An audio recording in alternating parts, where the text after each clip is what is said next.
আমাদেরকে ছেড়ে দেন, সেটা কবুল হোক। আর কেউ যদি বলে না অনেকক্ষণ ধরে থাকবো, আজকে এত সুন্দর গার্ডেন, এত সুন্দর আয়োজন, এই গার্ডেনে আজকে থাকবো বিকাল পর্যন্ত, প্রোগ্রামটা বিকাল পর্যন্ত হোক, সেটাও কবুল হোক। সেটা মানে সালাম নাকি? সালাম পৃথিবীর সবচেয়ে ইউনিকনেস। পৃথিবীর যত ইউনিক সম্ভাষণ আছে তার মধ্যে সালাম হচ্ছে সবচেয়ে বড় ইউনিক। দেখবেন আপনি যদি ওয়েস্টার্নের দিকে তাকান, তারা সকালে বলে গুড মর্নিং, দুপুরে বলে গুড নুন, বিকেলে বলে গুড আফটারনুন, রাতে বলে গুড নাইট, সন্ধ্যা বলে গুড ইভিনিং নাকি? আবার কখনো দেখা হলে বলে হেলো, ফর্মাল হলে হেলো, ইনফর্মাল হলে হাই নাকি? আবার আপনি যদি আমাদের বাংলাদেশের দ্বিতীয় যে ধর্মটা, সর্বোচ্চ ধর্ম, সেটা হচ্ছে হিন্দু ধর্ম। হিন্দু ধর্মে দেখবেন কেউ বলে নমস্কার, কেউ বলে রাধে রাধে, কেউ বলে জয় শ্রীরাম, কেউ বলে আদব। কিন্তু মুসলমানদের একটা ইউনিকনেস, আপনি সকালে হলেও সালাম, দুপুরে দেখা হলেও সালাম, রাতে দেখা হলেও সালাম, সন্ধ্যায় দেখা হলেও সালাম, বড়দের সাথে দেখা হলেও সালাম, ছোটদের সাথে দেখা হলেও সালাম। আবার আবু বকর রাদিয়াল্লাহু তাআলা আনহুকে সবসময় আলী রাদিয়াল্লাহু তাআলা আনহু সালাম দিতেন, যেহেতু আলী রাদিয়াল্লাহু ছোট ছিলেন, আবু বকর রাদিয়াল্লাহু বড় ছিলেন, সবসময় আগে আলী রাদিয়াল্লাহু তাআলা সালাম দিতেন। একদিন আলী রাদিয়াল্লাহু তাআলা সালাম দেন নাই, আবু বকর রাদিয়াল্লাহু তাআলা সালাম দিয়ে দিলেন। তো আবু বকর রাদিয়াল্লাহু সালাম দিলেন ঠিক, কিন্তু একটু মনে মনে ভাবলেন যে আলী তো সবসময় আমাকে দেখে সালাম দিয়ে দেয়, আজকে আমাকে সালাম দিতে লেট করলো কেন? তখন কি আল্লাহ রাসূলকে এটা বললো, আল্লাহ রাসূল আলীকে ডাকলো, হে আলী, তুমি তো আবু বকরকে সবসময় সালাম দাও, আজকে তুমি সালাম দিতে লেট করলা কেন? তখন ইয়া রাসূলুল্লাহ, আমি গতকাল স্বপ্নে দেখেছি যিনি আগে সালাম দিবেন তার জন্য নাকি জান্নাতে একটা প্রাসাদ তৈরি করা হয়, সেই প্রাসাদে একটা বড় চেয়ার রাখা হয়, সেই চেয়ারে তাকে বসানো হয়। এটা দেখে আমার কাছে কেন যেন মনে হলো এই প্রাসাদের মালিক একমাত্র আবু বকর রাদিয়াল্লাহু তাআলা আনহু ছাড়া আর কেউ হতে পারে না। এই জন্য ওনাকে আমি একটু দেরিতে সালাম দিলাম, যাতে উনি আমাকে সালাম দিয়ে দেয় আর ওই প্রাসাদের মালিক উনি হয়ে যায়। আল্লাহ রাসূল বলছেন, কেউ যদি প্রতিদিন 10 বার সালাম দিয়ে মৃত্যুবরণ করে, তার মৃত্যুটা শহীদ মৃত্যু হয়। সুবহানাল্লাহ বলবেন না? সবাই বলবেন না? সুবহানাল্লাহ বলেন। আল্লাহ রাসূল আরেকটা হাদিস আছে, আল্লাহ রাসূল বলছে, আলহামদুলিল্লাহি সুবহানাল্লাহি তামলা ওয়া তামলানি ফিল মিজান।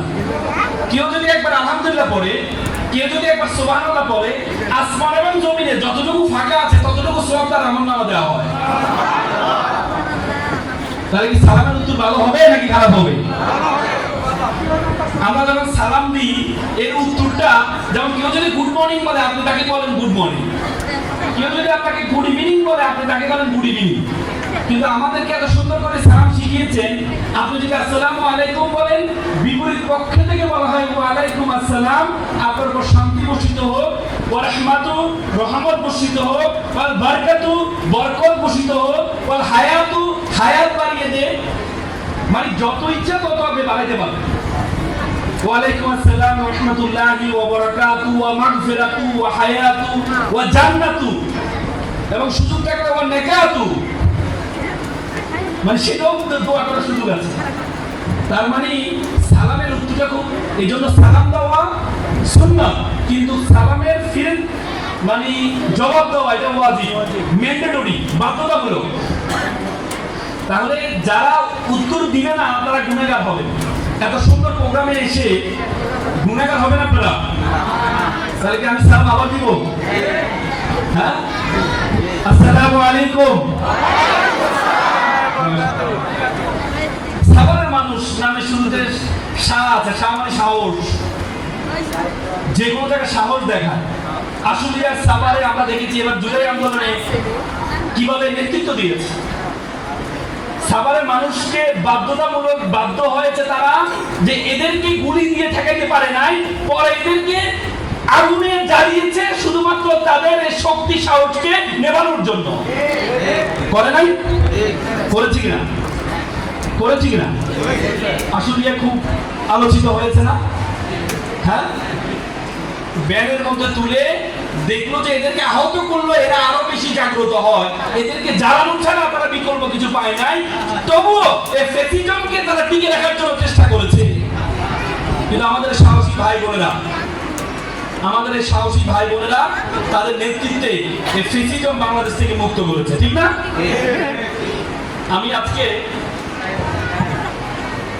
আশুলিয়া সাভার বেসরকারি স্কুল অ্যাসোসিয়েশনকে ধন্যবাদ জানাই।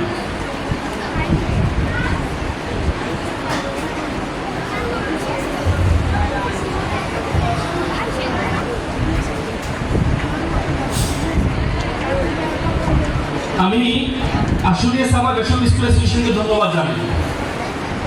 আমরা দেখতে পাই আমাদের দেশে সবচেয়ে বেশি আয়োজন করা হয় যারা নাচতে জানে তাদের জন্য ডান্স বাংলা ডান্স আয়োজন করা হয়, যারা গাইতে জানে তাদের জন্য খুদে গদ্যরাজ আয়োজন করা হয়, যারা হাসতে জানে তাদের জন্য হাসো আয়োজন করা হয়, মিরাকেল আয়োজন করা হয়।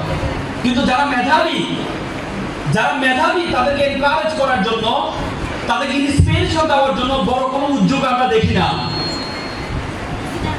চায়নার একটা প্রবাদ বলে, তুমি যদি 1 বছরের ফলাফল চাও তাহলে তুমি মাছ চাষ করো, তুমি যদি 10 বছরের ফলাফল চাও তাহলে তুমি গাছ রোপণ করো, আর তুমি যদি 100 বছরের ফলাফল চাও তাহলে তুমি মানুষ চাষ করো। আজকে মানুষ চাষ করার জন্য যে উদ্যোগ এই অ্যাসোসিয়েশন নিয়েছে, আমরা একটা করতালির মাধ্যমে তাদেরকে অভিনন্দন জানাই। আপনারা জানেন বাংলাদেশের বিশ্ববিদ্যালয় ভর্তি পরীক্ষা, মেডিকেল ভর্তি পরীক্ষায় যে প্রশ্নপত্র আসে, এটা আমাদের যে বইয়ের যে নলেজ আছে, নলেজের বাইরে থেকেও আসে, জেনারেল নলেজ আসে, ইংলিশ আসে, বিভিন্ন জায়গা থেকে আসে, বিভিন্ন জায়গা থেকে প্রশ্ন আসে। স্কুলগুলোতে বা সরকারি স্কুলগুলোতে শুধু বইয়ের নলেজ দেওয়া হয়। আজকে বেসরকারি স্কুল অ্যাসোসিয়েশন তারা মনে করেছে শুধুমাত্র বইয়ের নলেজ দিয়ে একটা শিক্ষার্থী তার জীবনকে সুন্দর করতে পারবে না, শুধুমাত্র বইয়ের নলেজ দিয়ে একটা শিক্ষার্থী সে তার বিশ্ববিদ্যালয় বা মেডিকেলের স্বপ্ন পূরণ করতে পারবে না।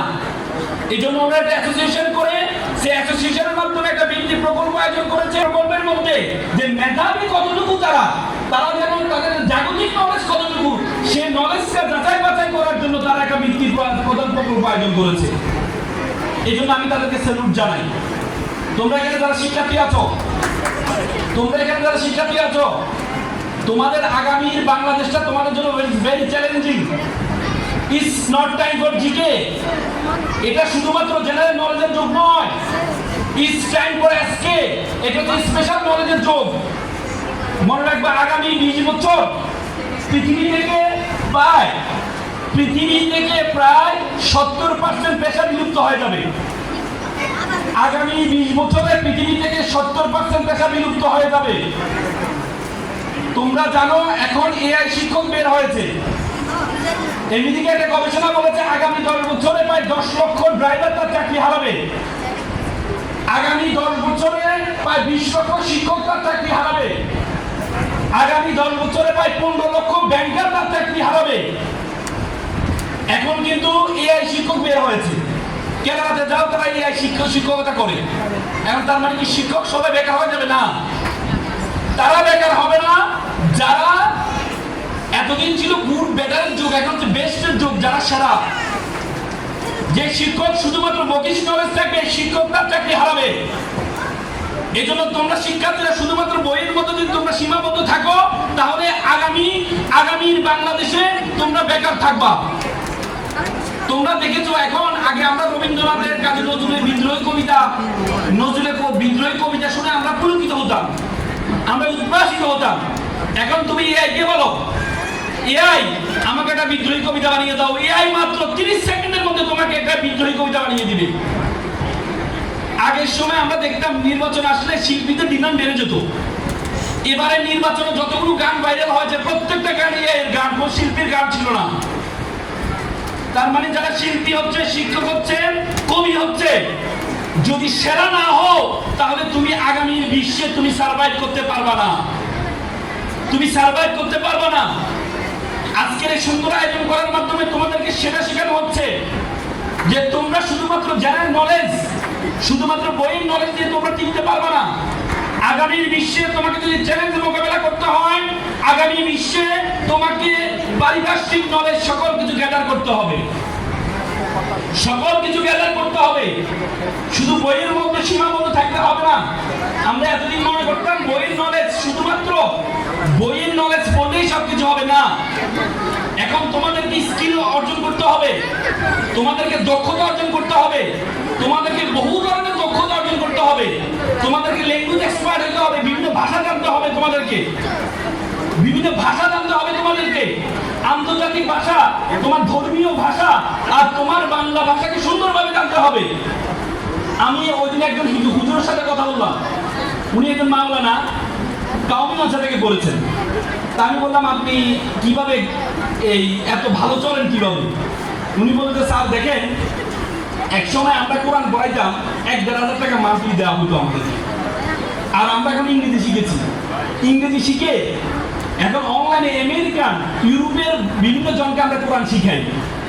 $100 বেতন দেয় আমাদেরকে, $100, $150, $200 বেতন দেয় আমাদেরকে।